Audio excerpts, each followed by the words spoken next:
ஆணவம் நிறைந்த மனிதர்கள் தாக்கப்படும் போது அவர்கள் எளியவர்களுக்கு அவமானத்தையே திரும்பி தருவதாகவும், திமிர் பிடித்த அரசாங்கம் இனியாவது மக்கள் சொல்வதை கேட்க வேண்டும் என்று நிதியமைச்சர் நிர்மலா சீதாராமனை கடுமையாக விமர்சித்துள்ளார் மக்களவை எதிர்க்கட்சித் தலைவர் ராகுல் காந்தி. கோவையில் சிறு குறு தொழில் முனைவோர், பஞ்சாலை உரிமையாளர்கள், விவசாயிகளுடன் நிதியமைச்சர் நிர்மலா சீதாராமன் கலந்துரையாடினார். அப்போது அன்னபூர்ணா உணவகத்தின் நிர்வாக இயக்குனர் சீனிவாசன், ஸ்வீட்டை விட காரத்திற்கு அதிக ஜிஎஸ்டி இருப்பதாகவும், பன்னுக்கு வரி இல்லை ஆனால் அதற்குள் இருக்கும் கிரீமுக்கு வரி இருப்பதாகவும் சொல்லி ஜிஎஸ்டி வரியை ஒழுங்குபடுத்த வேண்டும் என கோரிக்கை வைத்தார். நிதியமைச்சர் நிர்மலா சீதாராமனும் எம்எல்ஏ வானதி ஸ்ரீனிவாசனும் இதனை சிரித்துக் கொண்டே கேட்டனர். அதனால் அந்த நிகழ்வில் அப்போது எந்த சர்ச்சையும் எழவில்லை. ஆனால் அதன் பின் அந்த வீடியோ சமூக வலைதளங்களில் பரவ அவர் மிகவும் சரியான கருத்தை சொல்லியுள்ளதாக பலரும் பாராட்டினர். மேலும் அவரது பேச்சை சுட்டிக்காட்டி பாஜக தலைமையிலான அரசை விமர்சித்து கருத்துக்களை முன்வைத்தனர்.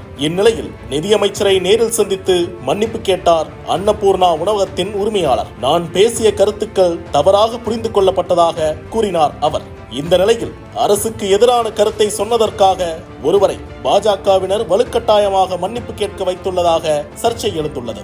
மேலும் அரசின் திட்டங்கள் மீது கேள்வி எழுப்பும் உரிமை மக்களுக்கு இல்லையா என்று எதிர்க்கட்சிகள் விமர்சித்து வருகின்றன. இந்நிலையில்தான் மக்களவை எதிர்க்கட்சி தலைவர் ராகுல் காந்தியும் இந்த விவகாரத்தில் காட்டமான விமர்சனத்தை முன்வைத்துள்ளார். தன்னுடைய எக்ஸ் பக்கத்தில் பதிவிட்டுள்ள அவர், கோயம்புத்தூரில் உள்ள அன்னபூர்ணா உணவகத்தின் உரிமையாளர் நம் நாட்டில் மக்கள் பிரதிநிதியிடம் எளிமைப்படுத்தப்பட்ட ஜிஎஸ்டி முறை தேவை என்று கேட்கும் போது அவரது கோரிக்கை ஆணவத்துடனும் அவமரியாதையுடனும் எதிர்கொள்ளப்படுகிறது. அதே நேரம் ஒரு கோடீஸ்வர நண்பர் விதிகளை வளைக்க அல்லது சட்டங்களை மாற்ற அல்லது தேசிய சொத்துக்களை பெற முயலும் போது அவர்களை மோடிஜி சிவப்பு கம்பளம் விரித்து வரவேற்கிறார். சிறு தொழில் வணிகர்கள் ஏற்கனவே பண மதிப்பிழப்பு, எளிதாக அணுக முடியாத வங்கி முறை, மோசமான திட்டங்களான ஜிஎஸ்டி மூலமாக வரியை பறிப்பது ஆகிய காரணங்களால் பாதிப்புகளை சந்தித்துள்ளனர். கடைசியாக இது போன்ற அவமானத்தையும் அவர்களுக்கு தந்துவிட்டீர்கள். அதிகாரத்தில் இருப்பவர்களின் ஆணவம் காயப்படும் போது அவர்களுக்கு அவமானத்தையே திருப்பிக் கொடுக்க தெரிகிறது. சிறு குறு